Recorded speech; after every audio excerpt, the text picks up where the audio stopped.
Hi. Over the past few months I've been working on this touchscreen controller which is designed to control some lights in the various rooms in my house. Now, in some of the rooms, for example the living room, I've got a whole bunch of different lights. We've got ceiling lights, wall lights, down lights, and having all the dimmer switches on the wall wasn't particularly helpful. People didn't really know what they were doing when they came in. So I thought what would make a lot more sense is to have the ability to just set a bunch of scenes, and that way people don't have to play around with the dimmer switches. If they're coming in and they just want all the lights on, they can press all on. If they want them all off, you can press all off, or you can set scenes like cozy film and whatever else you might want. And if you hold down on one of these buttons, it actually has the presets behind it. You can change all the names and everything in the software on here, and basically it will set the brightness according to what we've got on here. And the whole display thing is based on a Waveshare development board. So this is the Waveshare ESP32S3 Touch LCD4, and it comes as this module with an LCD and the electronics on the back, and this also happens to be the same size as a standard UK Patras, so the plan is to mount it into one of these. And the nice thing about this unit is, as well as having the Wi-Fi connectivity, we've got an RS485 interface here. So what I'm doing here is I'm sending DMX frames out the RS485 interface, but also whenever one of these buttons is pressed, it's also publishing that over MQTT to Home Assistant. And for actually controlling the various lights in the room, I was originally intending to use one of these boards again. You've seen these before, but here I can plug in dimmer modules, I can control low voltage LED lights directly, and I can also feed DMX into the RS485 interface on here. But instead of using something quite as big as this, I was having a look on AliExpress to see what else I could use that was available off the shelf. And I did come across this module here, which is a 3-channel dimmer that takes DMX in and it also feeds it back out. But these dimmable outputs are designed for dimming AC-powered LED lights, so the type that we often have now as retrofits for the original incandescent lighting. And I thought what we'd do in this video is take this apart and have a look at how it works, and also basically just see if it's safe and suitable for use. In another video I will cover this touchscreen in a bit more detail and some of the parts I'm building, so that I can actually mount it to one of these Patrases, and obviously I'll show it working when it's all put together. Now this video is sponsored by PCBWay, and PCBWay is the place to go if you ever need any electronics manufacturing done. They offer a wide range of PCB manufacturing services and also PCB assembly services, so you can get your components mounted to the PCB and have your project completely assembled by PCBWay. They also do 3D printing and CNC machining, and one of the things that I've just sent out for is this backplate, which is for mounting this LCD onto. So as soon as that comes in, we'll be having a look at the quality of the 3D printing, and I'm sure it's better than what I can do at home here. And also, if you do happen to live in Germany or be visiting, don't forget to visit PCBWay at Embedded World on the 11th to the 13th of March 2025, where you can find them in the stall here. So the unit feels pretty robust. It's mostly in an aluminium enclosure, just with plastic end pieces. We've got a 7-segment display on the top here, as well as a couple of buttons. The mains comes in over here, and then we've got the 3 mains outputs that are controlled by the DMX inputs up here. So let's take off the cover and have a look inside. Here's what it looks like with the casework off, and overall it seems like a decent kind of layout.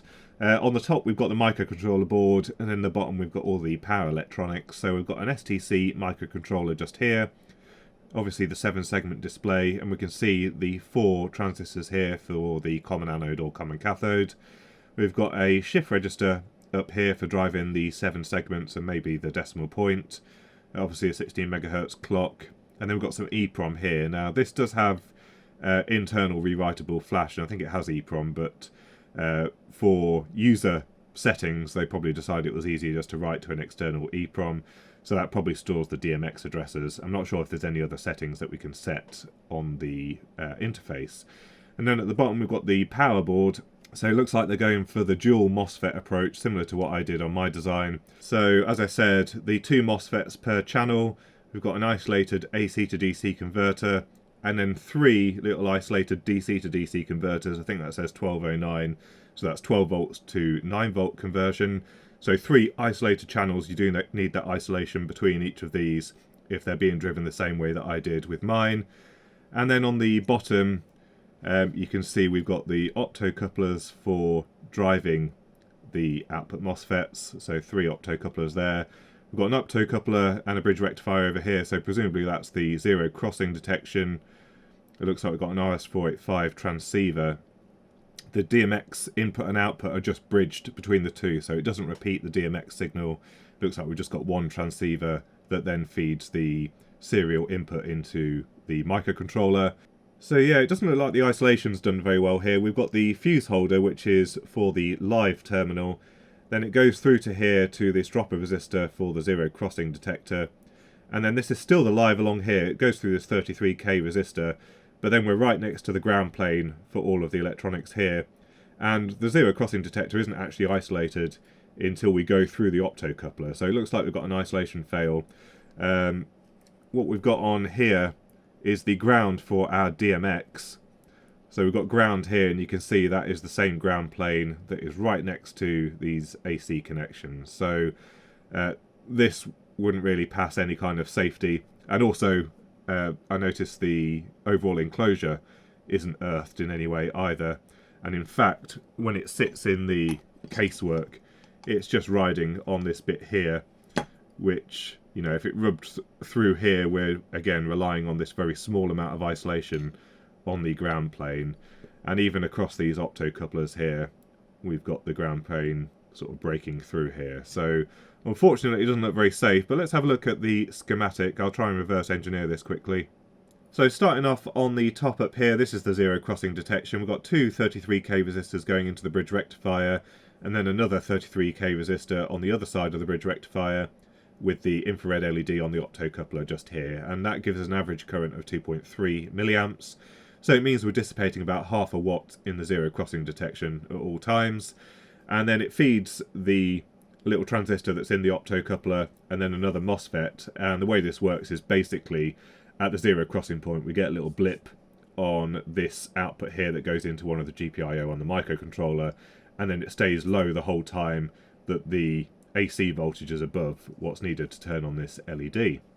And then we've got the mains coming in. We've got a 12 volt AC to DC switch mode power supply and a 78M05 voltage regulator for the 5 volt supply for the microcontroller.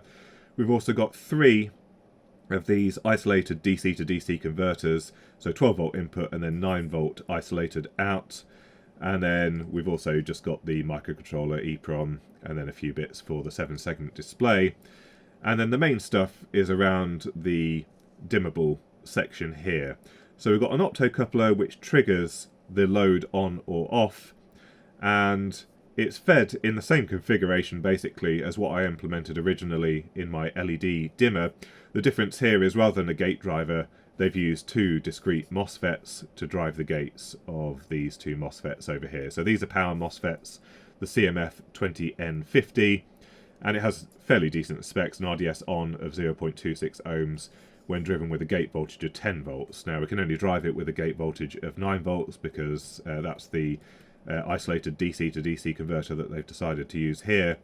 But the way it works basically is whenever the LED here is turned on, then we pull this node low just here. That turns off this MOSFET here, which allows this side to be pulled up, and then it turns on both of these MOSFETs and they allow AC to pass through here. If the LED is turned off here, then we get this side pulled up. That turns on this transistor, which turns this transistor off basically, and the same as a mirror image on this side here. So very, very similar to what I implemented on my LED driver. I went into quite a bit of detail on that video, so don't forget to visit that video up here if you haven't seen it already. But overall, the design is quite nice. It's just really badly implemented on the PCB, unfortunately. Just destroyed by the isolation, which seems to be such a common occurrence with these Chinese devices. And it's a real shame because actually this form factor is really quite nice. But although we will test it in a minute, I don't trust it connected directly to the mains. So I'll connect this to my isolation transformer. Right, so first of all, it suggests that you can use this as a standalone dimmer, so you can control the brightness of the connected devices just using the buttons on the front. So let's turn it on. And then it says A001, which I think it means address 001. And if we press M, we can go through channel 1, 255, channel 2, type 255, and channel 3, 255. So that's the brightness. So we should be able to dim the light down by changing this number here.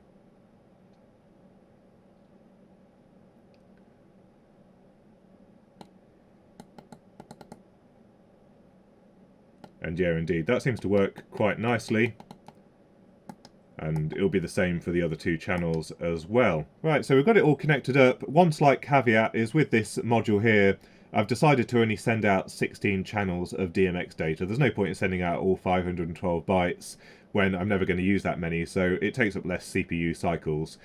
So for example, when you go into channel assignments on here, you can set any of the channels to have as many of the DMX channels as you want, but only up to channel 16. So it should still synchronize just fine when we power it up, but let's turn it on here. And then if we press all on, it should dim them all up. And yeah, it's slightly uneven on the dimming up, but that seemed to work okay. And if we change the setting, it should dim down, yeah, which it does there. And I think what we saw is the actual LED lamp itself didn't really respond until about, well, in this case it turns on at about 50%, so we would need to do some gamma adjustment on here depending on the type of lamp that we're using, but as you can see it does actually work just fine. So it's kind of a shame that the hardware design in this is a little bit dangerous because otherwise this would be perfect for my application, but really that isolation issue plus the fact that this whole thing is metal and not earthed, I think makes this unsuitable for use. So I'm going to have to go back to using either my board or maybe I'll design a new one to fit in this style casework, because it is quite a nice form factor, and given that they're using basically the same kind of circuitry, I should be able to fit it into this kind of form factor. So I'll have to have a think about the best way to do this. But I'll put a link to this if you are interested in taking a look at it on AliExpress, but it looks like it's something that most people wouldn't want to use because of the safety issues. Typical thing for AliExpress devices. But anyway, I hope you enjoyed the video. Don't forget to visit our sponsor for this video, PCBWay, where if you wanted to design something like this, you could get your own PCBs made there. If you've got any thoughts or comments, don't forget to leave them in the comments section down below. And until next time, thanks for watching.